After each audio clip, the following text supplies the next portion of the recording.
Let's talk about what happens right after a layoff.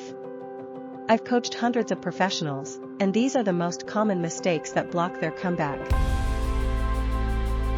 Waiting too long to move. Some people think they need to heal first or wait for the next opportunity to find them. But time doesn't pause. The longer you wait, the more your network fades, your confidence drains, and your resume goes stale. Emotional shutdown. This is real: grief, shame, even identity loss.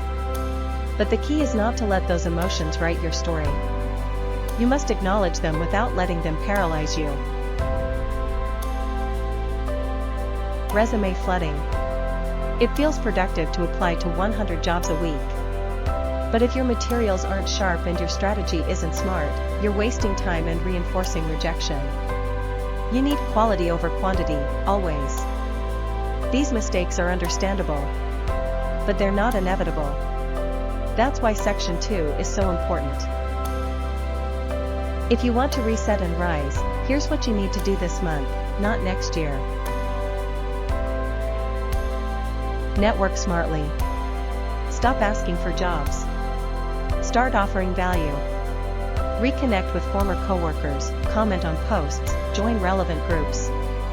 Every opportunity is a relationship away. Here's the truth: there is no perfect time to restart. There is only now.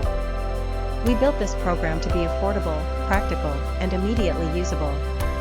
You can join for as little as $27 per month, or save more by committing for 6 or 12 months. Inside, you'll find ready-to-use career tools, live coaching, and real community. Micro-credentials. Enroll in short, skills-based courses to stay competitive. Employers want proof you're still learning. Our academy provides these in formats that fit your schedule and your reality. You don't have to wait for perfect timing. Your future starts with one step today.